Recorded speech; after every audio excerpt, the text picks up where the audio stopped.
தேங்க்யூமா. அனைவருக்கும் வணக்கம். Congratulations to the whole team. ஒரு படம் வந்து இன் மை ஒப்பீனியன் சினிமாங்கிறது வந்து ரொம்ப பவர்ஃபுல்லான மீடியா. அண்ட் ஒவ்வொரு வாய்ப்பும் டிரெக்டர்ஸ்க்கு கிடைக்கிற, ஃபிலிம் மேக்கர்ஸ் கிடைக்கிற ஒவ்வொரு வாய்ப்பும் வந்து அவ்வளோ ஒரு ஒரு என்ன சொல்கிறது, இட்ஸ் ஸோ வண்டர்ஃபுல். ஒரு படம் முடிச்சுட்டு நம்ம ஃபீல் பண்ணுவோம் இன்னும் அது பெட்டராக யூஸ் பண்ணியிருக்கலாமேன்னு. யூனோ அது முடிஞ்சதுக்கு அப்புறம் தான் அந்த அந்த அந்த ஒரு you will start missing it. ஐயோ, இன்னும் அந்த வாய்ப்பை நல்லா பயன்படுத்திக்கலாமே தோணும். ஸோ ஒவ்வொரு வாய்ப்பும் நம்ம ரொம்ப ரொம்ப சீரியஸாக அதை வந்து சினிமாவை நம்ம லைட்டாக எடுத்துக்கவே முடியாது. அந்த உழைப்பையும் அந்த அந்த பேஷனோடு நம்ம ஒர்க் பண்ணணும். அந்த பேஷன் எனக்கு இந்த படத்தில் தெரியுது. அதே மாதிரி அந்த ஒரு ரெஸ்பான்சிபிலிட்டிங்கிறது ஒன்று இருக்குது ஒரு ஃபிலிம் மேக்கருக்கு. That's my opinion, my humble opinion. அந்த ரெஸ்பான்சிபிலிட்டி எல்லா ஃபிலிம் மேக்கர்ஸ்க்கும் இருக்கணும்னு நம்ம ஆசைப்படுறோம். So all the best to the team. And this is your debut film as an actor. All the best. க்ரியேட்டிவிட்டியோட உச்சகட்டம்னா சினிமா தான்னு நான் நினைக்கிறேன். பிகாஸ் நிறைய பாதைகளில் போயிட்டு finally I found my you know, நான் எதை தேடிட்டு இருந்தேனோ அது எனக்கு சினிமாவில் கிடச்சிது.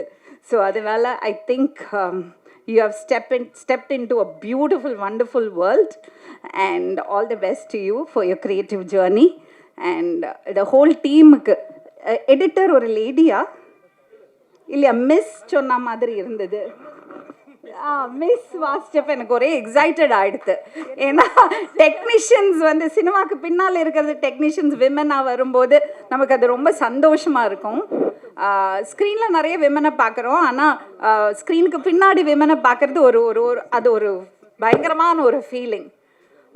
ஸோ க்ரியேட்டிவிட்டி மாதிரி ஒரு ஒரு இன்டாக்சிகேஷன் வேறு ஒன்றுமே கிடையாது.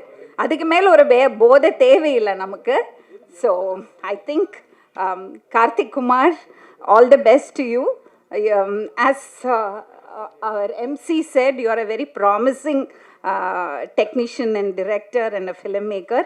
I hope you make films that really touch the hearts of people and create a positive influence.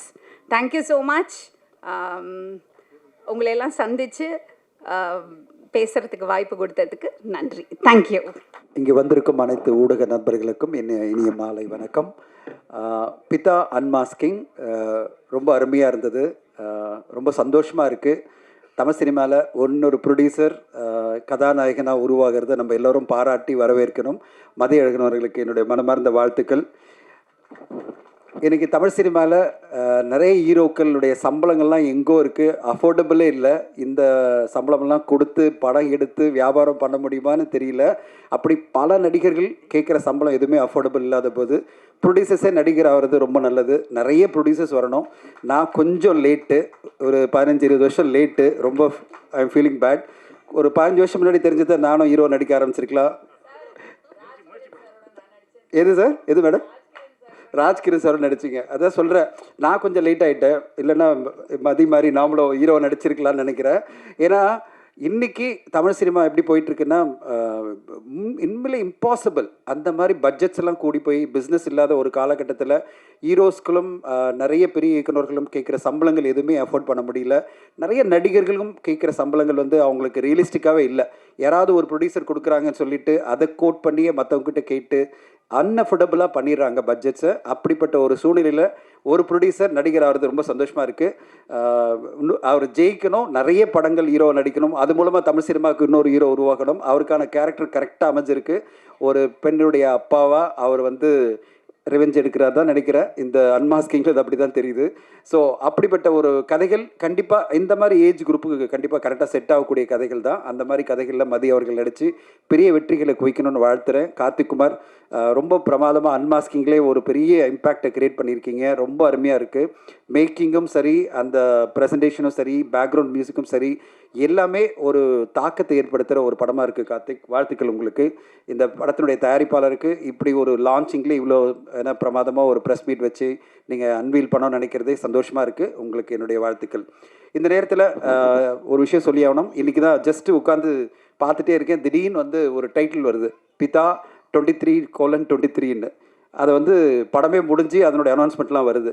நான் வந்து மதியழகன் சார்கிட்ட காமிச்சு சொன்னேன், என்ன அநியாயங்க, இப்போ தான் நம்ம ஒரு இன்றைக்கி ப்ரெஸ் மீட் வைக்கிறோம், பிதா 23-23 அப்படின்னு இன்னொரு படம் வருதுன்னா இங்கே டைட்டில் மேனேஜ்மெண்ட்டே ரொம்ப பெரிய தப்பாக இருக்குது. ப்ரொடியூசர் அசோசியேஷன் எல்லாத்துலேயும் யாராவது ஒருத்தர் வந்து ஒரு அசோசியேஷனில் ஒரு டைட்டிலை கொடுக்குறாங்க, இதை கம்ப்யூட்டரைஸ் பண்ணணும் அப்படின்னு சொல்லிட்டு நாங்கள் தமிழ் ஃபிலிம் ஆக்டிவ் ப்ரொடியூசர் அசோசியேஷனில் தமிழ் சவுத் இந்தியன் ஃபிலிம் சேம்பருக்கு கோரிக்கையை வச்சோம். அதுக்கான சாஃப்ட்வேர் ரெடி பண்ணியிருக்கோம். இந்த சாஃப்ட்வேர் மூலமாக அதே சேம் சிமிலராக இருக்கிற டைட்டில் கொடுக்கக்கூடாது அப்படின்றத நம்ம இம்ப்ளிமெண்ட் பண்ணணும் அப்படின்னு நாங்கள் கேட்டிருந்தோம். இன்றைக்கி வரையும் அதுக்கான ஸ்டெப்ஸ் எடுக்கல. இந்த நேரத்தில் இப்படி இன்றைக்கி ஃபங்க்ஷன் பண்ணுறோம், பிதா அப்படின்ற ஒரு அன்மாஸ்கிங் நடக்கும்போது இன்னொரு படத்தினுடைய டைட்டில் போஸ்டர்ஸ் எல்லாம் வெளியிடுறது மிகப்பெரிய தவறு. ஒரு படத்தினுடைய இவ்வளோ கஷ்டப்பட்டு ஒரு ப்ரொடக்ஷன் குழு அழகாக ஒரு விழா எடுக்கிறாங்க அப்படின்னு வரும்போது இன்னொரு படக்குழு வந்து எங்கள் டைட்டிலும் பிதா 23:23ன்றதெல்லாம் ரொம்ப தப்பான விஷயம். இதை அவாய்ட் பண்ணுறதுக்கு எல்லா சங்கங்களும் தமிழ் ப்ரொடியூசர் கவுன்சிலில் ஆரம்பித்து சேம்பர் ஆஃப் காமர்ஸ்லேருந்து ஆக்டிவ் ப்ரொடியூசர் அசோசியேஷன், கில்டு எல்லோரும் ஒருங்கிணைஞ்சு இந்த மாதிரி அடுத்த கட்டம் டைட்டில் சிமிலாரிட்டி வரையக்கூடாது. சமீபத்தில் கூட நான் பார்த்தேன், மயிலாஞ்சின்ற ஒரு டைட்டில் ஒருத்தர் அனௌன்ஸ் பண்ணுறாரு, இன்னொருத்தர் மயிலாஞ்சின்னு ஒருத்தர் போட்டிருந்தார். ஸ்பெல்லிங் தான் வேறு மாதிரி இருந்த தவிர அதே டைட்டிலில் வந்து 2 பேர் அனௌன்ஸ் பண்ணுறாங்க. இந்த மாதிரி விஷயங்கள்லாம் தமிழ் சினிமா நடக்கக்கூடாது. பிதா கண்டிப்பாக ஒரு பிதா மகன் மாதிரி மிகப்பெரிய வெற்றி அடையணும். பிதான்றதே ஒரு அருமையான டைட்டில். அந்த டைட்டிலோட இவங்க லான்ச் பண்ணுற இந்த படம் மிகப்பெரிய வெற்றி அடையணும்னு வாழ்த்துறேன். தமிழ் சினிமா இப்போ இருக்கிற காலகட்டத்தில் எல்லா மக்களையும் கவர் பண்ணுற மாதிரி படங்கள் வந்தால் தான் தியேட்டருக்கு ஆடியன்ஸ் வருவாங்கன்னு நினைக்கிறேன். அப்படிப்பட்ட ஒரு படமாக பிதாவை உருவாக்கணும்னு கார்த்திக்குமார் கேட்டுக்கிறேன். ஏன்னா ஒரு நிஷ் படமாக ஒரு பர்டிகுலர் சாரார் மட்டுமே பார்க்குற படமாக உருவாக்குனீங்கன்னா உங்களுக்கு வணிக ரீதியில் தியேட்டரில் பிரச்சனை வந்து நிற்கும். எல்லா சாராரும் வந்து பார்க்குற மாதிரி ஃபேமிலியாக வந்து பார்க்குற மாதிரியான படங்களை உருவாக்குனா கண்டிப்பாக பிதா படமும் ஒரு பெரிய வெற்றி அடையும். அப்படிப்பட்ட ஒரு படமாக வரணும்னு வாழ்த்துறேன், வணங்குறேன். Thank you so much for the opportunity. இந்த இனாகரேஷன் ஃபங்க்ஷனுக்கு வருகை தந்திருக்கக்கூடிய பத்திரிகையாளர் சகோதரர்கள், பண்பலை இணையதள அலைவரிசை நண்பர்களுக்கும், இங்கே வந்திருக்கக்கூடிய சிறப்பு விருந்தினர்களுக்கும், படக்குழுவினருக்கும் என்னுடைய மாலை வணக்கத்தை தெரிவித்துக்கிறேன். வெற்றி விழாவில் நம்ம கண்டிப்பாக சந்தித்து நிறையா பேசுவோம். படத்தினுடைய தயாரிப்பாளர் பற்றி ஒரு வார்த்தை சொல்லணும். அவர் வந்து நிறைய படம் பண்ணியிருக்காருன்னு உங்களுக்கு தெரியாததில்லை. சாதாரணமாக பார்த்தீங்கன்னா இந்த கெரியர் இப்படி ஸ்டார்ட் ஆகி போகிறது ரொம்ப கஷ்டம் இன்றைக்கி சினிமா இருக்க சூழலில். அவர் சர்வசாதாரணமாக கிட்டத்தட்ட 11 படத்தை தாண்டிட்டார். 11வது படமாக போயிட்டுருக்கு. இதண்ணியில் புலனாய்வு, பாக்ஸர்னு 2-3 படம் கையில் இருக்குது. எல்லாமே பெரிய ப்ராஜெக்ட். இந்த மாதிரி ஒரு சுச்சுவேஷனில் இந்த ப்ராஜெக்டை ஏன் வந்து ஒரு திடீர்னு ஸ்டார்ட் பண்ணார் அப்படின்னா இந்த கதை கொடுத்த இம்பேக்ட், கார்த்திக்குமார் சொன்ன விஷயம். ஸோ இயக்குனருக்கு அதை நம்பி தயாரிப்பு துறையில் இறங்கின தயாரிப்பாளர்கள் பாலாவுக்கும் சதீஷுக்கும் அந்த என்டையர் டீமுக்கும் ஃப்ராங்க்லின் கேமராமேனுக்கும் மொத்தம் நீங்கள் உங்களால் வாழ்த்தப்பட்டு இவங்க மிகப்பெரிய அளவில் ஜொலிக்கணும்னு சொல்லி உங்களை ரெக்வஸ்ட் பண்ணிவிட்டு எல்லாருக்கும் என் வாழ்த்துக்களை சொல்லி விடைபெறுகிறேன். நன்றி.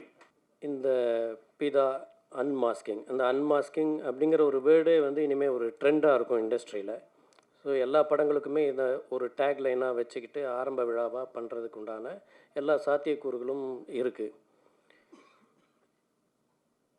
நான் பொதுவாக வந்து என்னை நீங்கள் எந்த மேடையிலையுமே வந்து அதிகமாக பார்க்க முடியாது. நான் பல விழாக்களை வந்து நான் தவிர்த்துருவேன்.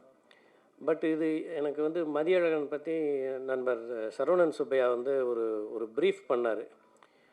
அப்போ இன்றைய காலகட்டத்தில் ஒரு படத்தை ஒரு படம்னு இல்லை, பல படங்களை எடுக்கக்கூடிய ஒரு உத்வேகத்தோடு வந்திருக்கக்கூடிய ஒரு இளைஞர், அவர் வந்து ஒரு முதல் முறை வந்து அவர் வந்து ஒரு ஹீரோவாக ஒரு படம் பண்ணுறாரு.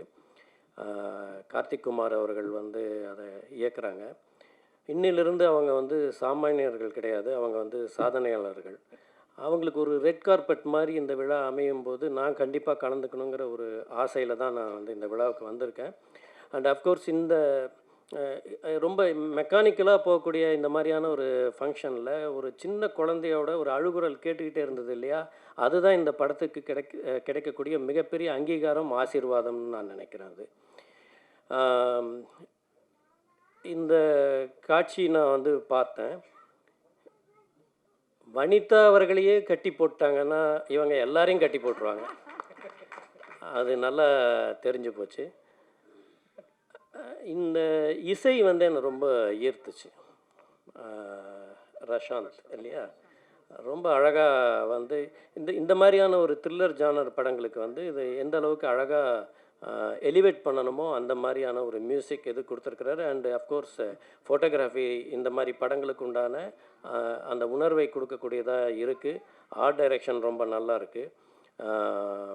கொஞ்சம் ரத்தம் வந்து அதிகமாக இருக்குது. அது கொஞ்சம் எனக்கு கொஞ்சம் அலர்ஜி ரத்தம் பார்க்குறதுக்கு. ஆனால் முழு படத்தில் பார்க்கும்போது இந்த ஒரு ரத்தத்தை மட்டும் நீங்கள் வந்து பிரித்து அங்கங்கே வச்சுக்குங்க, அவ்வளோதான். அண்டு இந்த மாதிரியான ஒரு மேடையில் வந்து நான் இன்னொருத்தரை ரொம்ப பாராட்டணும்னு ஆசைப்பட்றேன். அஃப்கோர்ஸ் இது எல்லாமே சினிமா ஃபேமிலி தான். அவங்க லக்ஷ்மி ராமகிருஷ்ணன் மேடம் வந்து அந்த ஹவுஸ் ஓனர்னு ஒரு படம் பண்ணியிருந்தாங்க.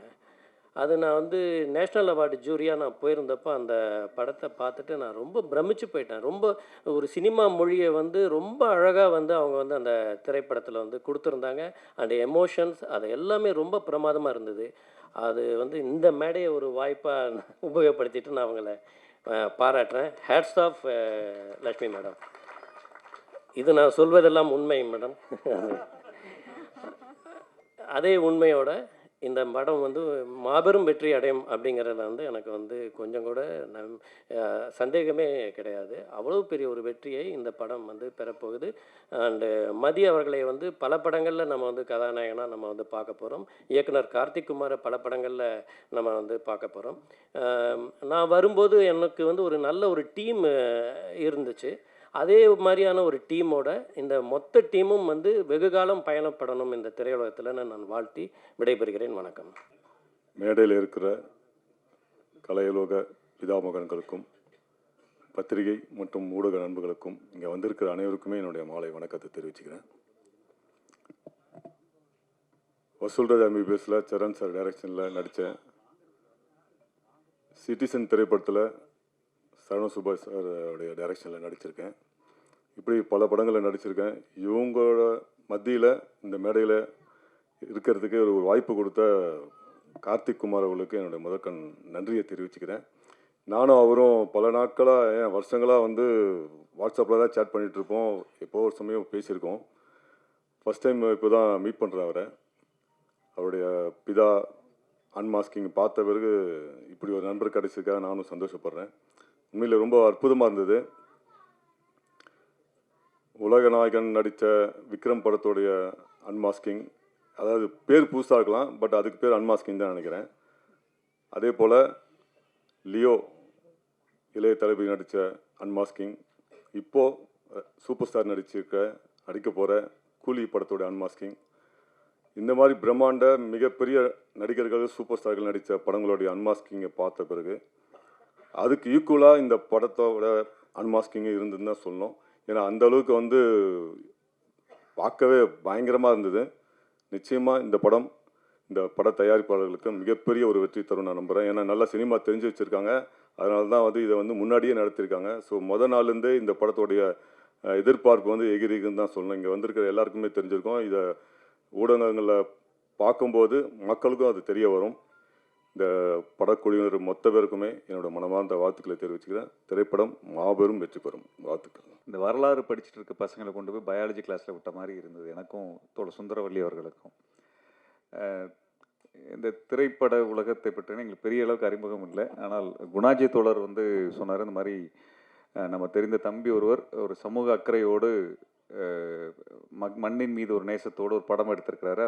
அதனுடைய விழாவிற்கு நீங்கள் வர வேண்டும் என்று சொன்னார். அந்த அடிப்படையில் உங்களை எல்லாம் சந்திப்பதில் இன்றைக்கு பெரிய மகிழ்ச்சி. ஒரு அறிமுக இயக்குனரை போல இல்லாமல் அந்த படம் பார்க்கும் பொழுது ஒரு ரொம்ப முதிர்ச்சியான ஒரு நன்றாக ஒரு செதுக்கப்பட்ட படைப்பாக அந்த காட்சிகள் தெரிந்தது. அந்த யூடியூப்பில் அந்த லிங்க் அனுப்பியிருந்தார். அதை பற்றியான இனிஷியலான ஒரு ஆரம்பகட்ட காட்சிகள் இருந்தது. அதில் தலைவர் படம், தேசிய தலைவர் படம் பார்த்தப்போ ஒரு நம்பிக்கை வந்தது. அந்த அடிப்படையில் தோழர் குணா சொன்னார்னா சரியாக இருக்கும் அப்படிங்கிறதுல நான் வந்திருக்கிறேன். நான் அதில் இந்த மேடையிலே நான் ஐயா நாஞ்சில் சம்பத் அவரை சந்தித்ததில் பெரிய மகிழ்ச்சி. நாங்களெல்லாம் இன்றும் பார்க்கக்கூடிய கவனிக்கக்கூடிய ஒரு சிறந்த என்ன சொல்கிறது, பல்வேறு வரலாறுகளையும் அரசியலையும் தொகுத்து பேசக்கூடியவர். பல்வேறு ஆளுமைகள் இந்த மேடைகளில் இருக்கிறார்கள். அவர்கள் அனைவருக்கும் நான் எனது வணக்கங்களை தெரிவித்துக் கொள்கின்றேன்.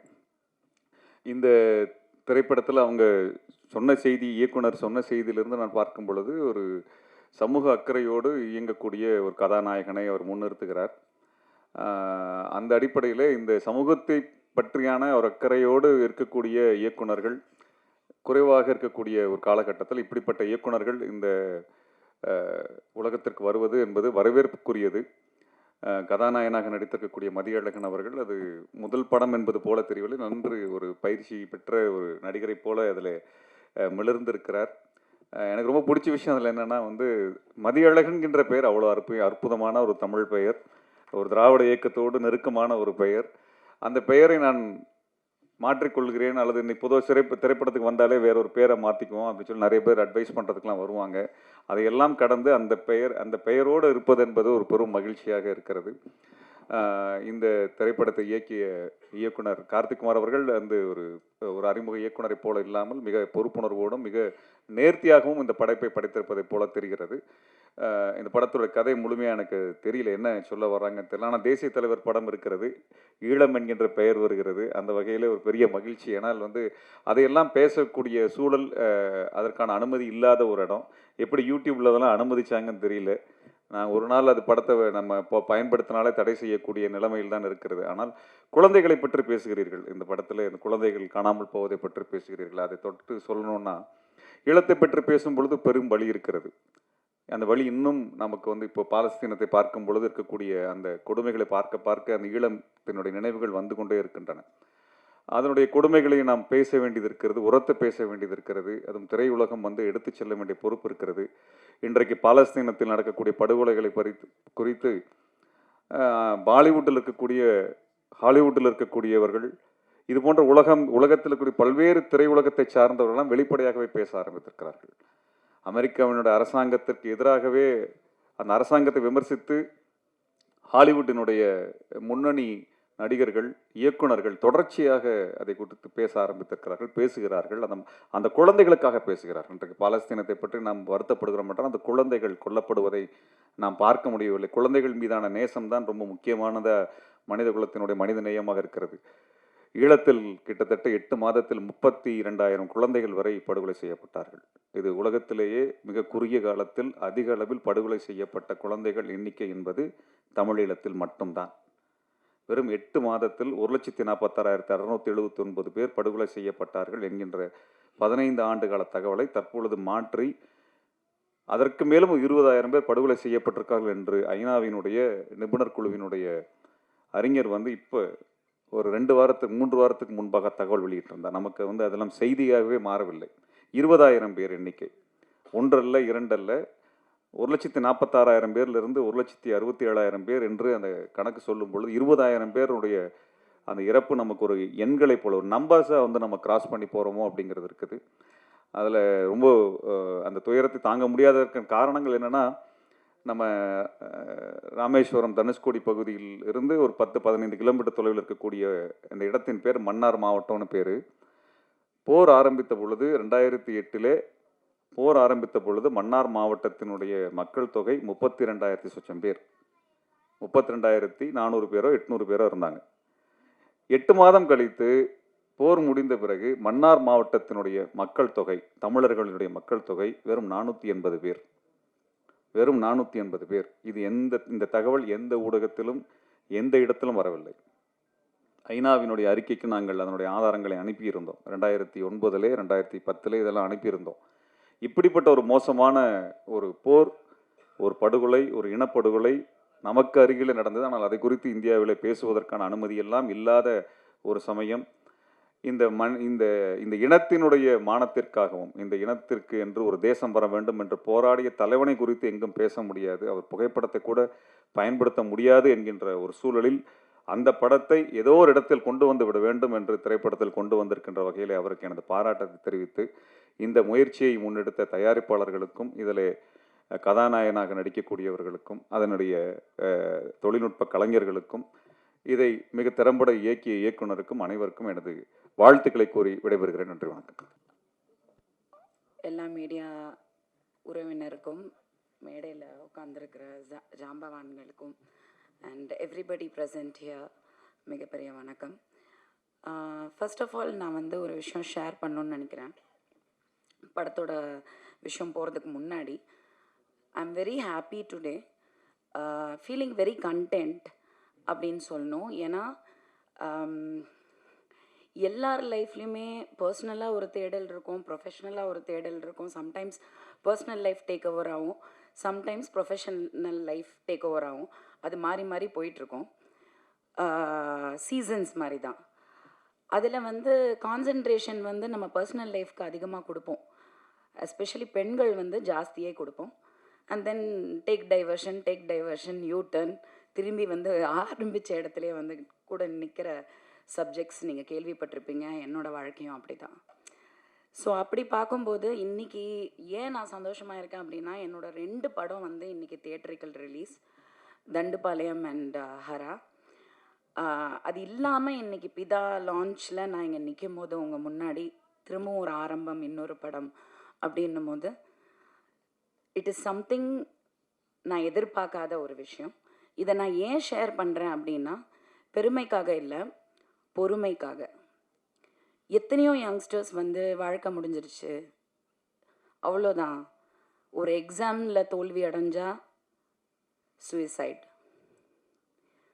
லைஃப்பில் வந்து ஒரு காதல் தோல்வி அடைஞ்சா சூசைட், கொலை, எவ்வளோ விஷயங்கள் இருக்குது, தற்கொலை, கொலை, so many things negative. But அதெல்லாம் தாண்டி ஒரு வெற்றி இருக்குது, அதெல்லாம் தாண்டி ஒரு ஹோப் அப்படிங்கிறது இருக்குது லைஃப்பில். அது நம்ம பிளான் பண்ண தேவையில்லை, எதிர்பார்க்க தேவையில்லை, ஜஸ்ட் கீப் கோயிங். விடாமுயற்சி, விடாமல் போயிட்டே இருங்க. தினமும் எந்திரிங்க, உங்கள் வேலையை செய்யுங்க, நல்லதே செய்யுங்க. கண்டிப்பாக வந்து there is a light at the end of the tunnel. அதை சொல்லணுன்னு நான் ஆசைப்பட்டேன். இல்லைன்னா நான் இந்த மாதிரி வந்து இன்றைக்கி வந்து இந்த லான்ச்சில் வந்து Charan sir, we have a personal connection, அவர், அப்புறம் லக்ஷ்மி ராமகிருஷ்ணா மேடம், இவங்கெல்லாம் வருவாங்க, அப்புறம் சோபனா வந்து ஆங்கர் பண்ணுவாங்க. பெரிய வெற்றிங்க. எனிவே கம்மிங் டு பிதா, கார்த்திக் வந்து எனக்கு ஃபஸ்ட்டு வந்து தம்பி கூப்பிட்டதே அக்கான்னு தான் சொல்லி ஃபோன் பண்ணி கூப்பிட்டாரு. ஸோ என்கிட்ட சொன்னார், இந்த மாதிரி வந்து நான் யூஸ்வலாக கதை கேட்க மாட்டேன், நான் அது நிறைய மேடையில் சொல்லியிருக்கேன், எதுக்கு அவங்க டைமையும் வேஸ்ட் பண்ணி என் டைமையும் வேஸ்ட் பண்ணோம், எனக்கு என் கதாபாத்திரம் என்ன, நான் என்ன பண்ணுறேன், எத்தனை நாள், எப்போ டேட்டு, அவ்வளோதான், அதுக்கப்புறம் சம்பளம் எல்லாம் அது பார்த்துக்கலாம் அப்படின்ட்டு. ஸோ அந்த மாதிரி ஒரு இதில் தான் பிதா வந்தது. I really liked something different. And prosthetic makeup பற்றி, எனக்கு மேக்கப்னால் ரொம்ப பிடிக்கும், because I have also studied it. And of course எல்லாருக்குமே, ஒரு ஆர்டிஸ்ட்டாக இருக்கிற எல்லாருக்குமே வந்து ஏதாவது ஒன்று டிஃப்ரெண்ட்டாக பண்ணணும், நம்மளால் முடிஞ்சது ஒன்று ட்ரையல் பண்ணணும் அப்படிலாம் நினைப்போம். This is my second film with prosthetic makeup. அதில் வந்து இது ரொம்ப அவர் எக்ஸ்பிளைன் பண்ணும்போது எனக்கு பெருசாக தெரியல. நான் பாட்டுக்கு போயிட்டேன், செட்டுக்கு போயிட்டு பீட்சாலாம் ஆர்டர் பண்ணிட்டு சாப்பிடவே முடியல. It took a long time. And நிறைய விஷயங்கள், சினிமாங்கிறது சாதாரண விஷயம் கிடையாது, நிறைய பொறுமை வேணும் அப்படிங்கிறது வந்து போக போக தான் எல்லாருக்குமே புரியும். I enjoyed it. And you right? Yeah, she did the prosthetic makeup for the film. Yeah, she did an excellent job. Russia did a excellent job. And ரொம்ப பொறுமையாக, ரொம்ப, ஏன்னா நான் வந்து எனக்கு பொறுமையே கிடையாது, ஒரு இடத்துல உட்கார்றது ரொம்ப கஷ்டம். ஒரு 10 நிமிஷம் நின்றுட்டுருப்பேன், பட் என்னால் உட்கார முடியாது. பட் அவ்வளோ அழகாக வந்து அவங்க அதை பண்ணி முடித்தாங்க. அண்ட் ஆஃப்டர் தட் ஆல்சோ நாங்கள் வி என்ஜாய்டு த ஹோல் இது. எனக்கு செம்ம பசி, எனக்கு சாப்பிட முடியல இந்த ரத்தம்லாம் பார்த்தோன்னே. ஸோ லஞ்சே சாப்பிடல. ஆனால் மதி வந்து எலியை தான் சமைச்சு எடுத்துகிட்டு வந்தாருன்னு எனக்கு நல்லா தெரியும். ஆனாலும் நான் அதை வந்து அப்படி நிஜமாக ரசித்து சாப்பிட்டேன், சுவையாக இருந்துச்சு. பட் நமக்கு இமேஜினரி விஷுவலில் வந்து எலி தானங்க வரும். ஐ ஹட் சீன் தட் எலியோட ஷாட் வந்து நான் மானிட்டரில் பார்த்தேன். அதுலேயே இந்த படத்தோட தரம் தெரிஞ்சுது, கேமராமேனோட டேலண்ட் தெரிஞ்சுது, அண்ட் கார்த்திக்கோட விஷுவல் தெரிஞ்சுது. And of course Bala and Sathish, very nice producers. அவங்க போட்ட அந்த செட்டே எனக்கு வந்து ஒரு பெரிய ஹாலிவுட்டில் இருக்கிற சிட்காமில் வந்து அந்தந்த ஸ்டேஜ் போட்டிருப்பாங்க. அதை சுற்றி மக்கள் உட்காந்துருப்பாங்க. அப்படியே அப்படி திருப்பி திருப்பி திருப்பி எடுப்பாங்க. பட் ஒரே ஸ்டேஜில் அவ்வளோ செட் இருக்கும். அந்த மாதிரி ஒரு சின்ன இடத்துல அத்தனை பியூட்டிஃபுல்லாக பண்ணியிருந்தாங்க. அண்ட் மதி வந்து எனக்கு முன்னாடி பழக்கம் கிடையாது, எனக்கு முன்னாடி அறிமுகம் கிடையாது. பட் நான் ஆக்டராக தான் சந்தித்தேன், நான் ப்ரொடியூசராக சந்தித்ததே கிடையாது. ஸோ எனக்கு சொன்னாங்க இந்த மாதிரி அந்த மாதிரி. I met him on set and I was very impressed. In fact இந்த மேடையில் அதை பற்றி நான் பேச மாட்டேன், பட் 100% வந்து சக்ஸஸ் மீட்டில் அதை பற்றி நான் பேசுவேன். Because I set something very very positive to Mathi, which நான் நிறைய பேர்கிட்ட சொல்லாத விஷயத்த சொல்லியிருக்கேன், சொன்னது நடந்திருக்கு. ஸோ பார்க்கலாம். கண்டிப்பாக வந்து I think very promising actor and yes, so lovely to be here and ரொம்ப ஹாப்பி அண்ட் யா, எல்லாருக்குமே ரொம்ப ரொம்ப நன்றி. தேங்க்யூ. இந்த வசந்த வாய்ப்பை தந்திருக்கின்ற பிதாவின் இயக்குனர் செல்வத்தம்பி கார்த்திக் குமாருக்கு முதலில் என்னுடைய நன்றியறிதலை தெரிவித்துக் கொள்கிறேன். ஒரு எதிர்பாராத முத்தம் போல் இந்த வாய்ப்பை நான் கருதுகிறேன். கார்த்திக் குமார் அலைபேசியில் எளியவன் என்னை தொடர்பு கொண்டு 7ஆம் தேதி நான் இயக்கிய படத்தினுடைய ட்ரெய்லர் வெளியீட்டு விழா, அதற்கு நீங்கள் வர வேண்டும் என்றார்.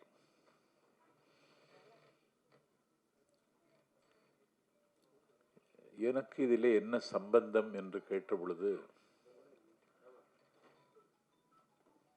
உங்கள் ஊரை சார்ந்தவன் என்று அவர் சொன்ன பொழுது எனக்கு மனதில் மகிழ்ச்சி மண்டியிட்டது. வரலாற்று சிறப்புமிக்க திவ்ய தேசங்களில் ஒன்றான நம்மாழ்வார் மங்களாசாசனம் செய்த திருவட்டார் என்கிற திருத்தலத்தில் இருந்து தம்பி இந்த இடத்திற்கு வந்து சேர்ந்திருக்கிறான்.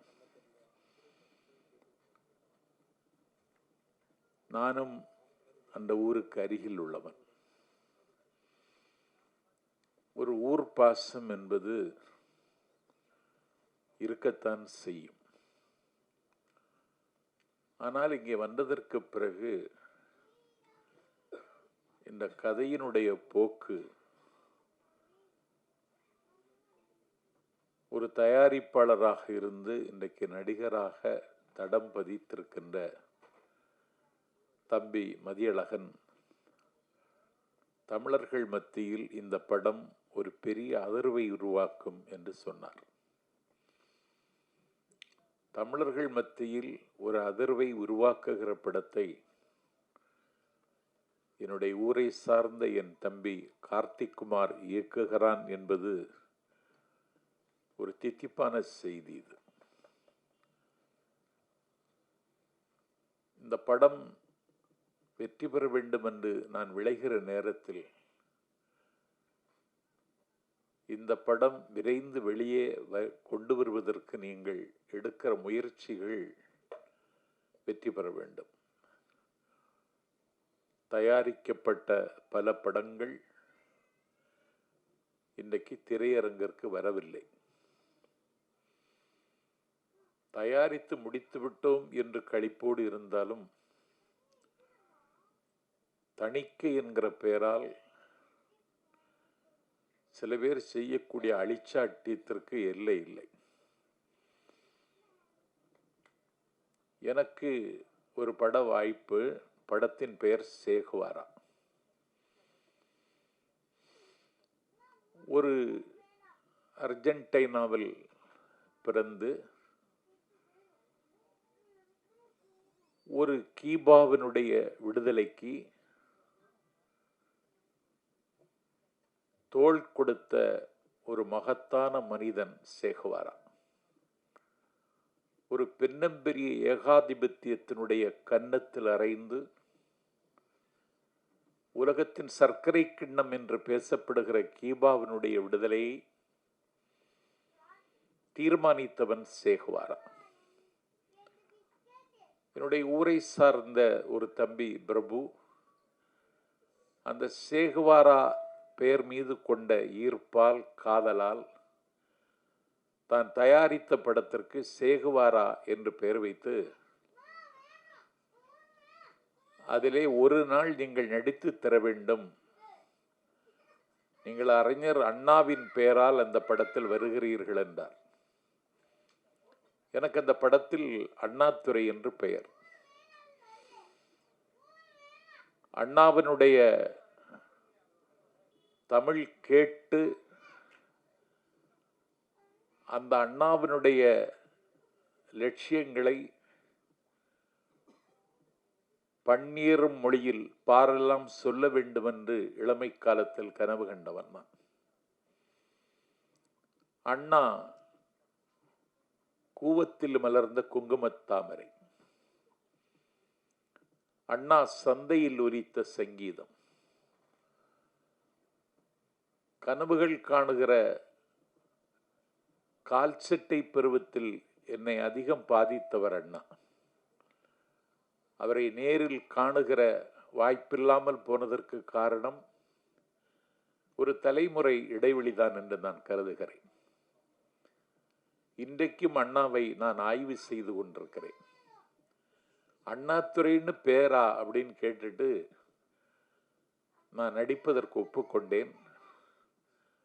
அதற்கு பிறகு ஏன் தாமதம் என்று கேட்ட பொழுது, அண்ணாதுரை என்கிற பெயரை எடுக்கச் சொல்லுகிறார்கள் என்று, அண்ணாதுரை என்கிற பெயரே சினிமாவில் வரக்கூடாது என்று சிந்திக்கிற இருட்டு மனிதர்கள் இன்னும் இந்த உலகத்தில் சஞ்சரித்துக் கொண்டிருக்கிறார்கள். ஆகவே சினிமா என்பது ஒரு சதுப்பு நிலம். ஒரு படத்தை தயாரித்து அதை வெளியே கொண்டு வருவது என்பது மூன்றாவது தடவையாக இன்றைக்கு இந்த கசப்பான அனுபவங்களை எனக்கே, நான் சினிமாவுக்கு புதியவன், ஒரு திரை கலைஞன் ஆக வேண்டும் என்று இதுவரைக்கும் நான் கருதவில்லை. என்னுடைய உலகம் மேடை, அங்கேதான் அரசியல் இருக்கிறது என்றால் அதைவிட மோசமான அரசியல் சினிமாவில் இருக்கிறது என்பதை நானே புரிந்து கொண்டேன். இந்த சதுப்பு நிலத்தில் தம்பி கார்த்திக் குமார் கால் ஊன்றி இருக்கிறான். சாமானியன் என்கிற படத்தில் அவன் கதை எழுதி இன்றைக்கு ஒரு படத்தினுடைய இயக்குனர் என்கிற தகுதிக்கு அவன் உயர்ந்திருக்கிறான். எனக்கு அவனிடத்தில் பிடித்தது, நீலத்திரைகடல் ஓரத்தில் நின்று நித்தம் தவம் செய்யும் குமரி எல்லையின் எல்லையில் திருவட்டாரில் அவனை ஈண்டு புறந்தந்த அன்னையையும் தந்தையும் இங்கே வரவழைத்து இந்த அரங்கில் அவர்களை அறிமுகம் செய்ததில் தந்தை தாயை பேணுகிற கார்த்திக் குமார் நிச்சயம் வெல்வார் என்று நான் நம்புகிறேன். தந்தை தாயை பேணுகிற யாரும் வெற்றி பெறாமல் இருந்ததில்லை. இன்றைக்கு ஒரு நல்ல இயல்புள்ள தம்பியாக கார்த்திக் குமார் என் கண்ணுக்கு தெரிகிறான். ஒரு பெரிய அதிர்வை உருவாக்கப் போகிற படத்தை அவன் இயக்குகிறான். திரை உலகத்தில் அழுத்தமாக காலூன்றி அவன் சிகரங்களை தொட வேண்டும். அந்த சிகரங்களை தொடுவதற்கு அவன் மேற்கொள்ளுகிற சிரமங்களை ஒரு பொருட்டாக கருதாமல் நான் வெற்றி பெறுவேன் என்கிற நம்பிக்கையோடு ஒவ்வொரு நாளும் தன்னுடைய அடிகளை அவன் அளந்து எடுத்து வைக்க வேண்டும். என்னை பொறுத்தவரையில் தமிழ் திரையுலகம் ஒரு சர்வதேச அளவில் பேசப்படுகிற படங்களை இன்னும் தரவில்லை. அப்படிப்பட்ட கலைஞர்கள் கதைகள் எல்லாம் தமிழில் இருக்கிறது. ஆனால் சர்வதேச தரத்தில் ஒரு படத்தை எடுக்கக்கூடிய இடத்திற்கு ஒரு நாள் திரையுலகம் வருகிற பொழுது அந்த படத்தை இயக்கியவன் கார்த்திக் குமார் என்ற பெயர் வெளியே வர வேண்டும் என்பது என்னுடைய ஆவல். தம்பி எடுக்கக்கூடிய எல்லா முயற்சிகளுக்கும் காலம் அவனுக்கு கபரி வீசும். ஒரு மிகப்பெரிய தாக்கத்தை தமிழ் திரையுலகத்தில் ஏற்படுத்துகிற இடத்தில் அவர் இருப்பார். ஒரு 11 படங்களை தயாரித்த மதியழகன் திராவிட இயக்கத்தின் நாற்றங்காலாக இருக்கின்ற மாணவர் சைனியத்திற்கு சதைவடிவம் தந்த சரித்திர நாயகன் கனியூர் குடும்பத்து பிள்ளை மதியழகன் பெயரை அவர் தாங்கியிருக்கிறார். ஆகவே எந்த கூட்டணி உடைந்தாலும் இந்த கூட்டணி உடையாமல் இருக்க வேண்டும். இந்த கூட்டணி பல வெற்றி படங்களை தர வேண்டும். கூட்டணிகள் மாறுவதற்கும் வாய்ப்பு இருக்கிறது என்பதை புரிந்து கொண்டு நீங்கள் தொடர்ந்து இயங்க வேண்டும், இமயத்தை தொட வேண்டும் என்று என்னுடைய வாழ்த்தை இங்கே சொல்லி, நான் இன்னும் பேசலாம், நிலைமை தெரியாதவன் என்று நீங்கள் என்னை சொல்வீர்கள் என்கிற காரணத்தால் விடை பெறுகிறேன். நன்றி, வணக்கம்.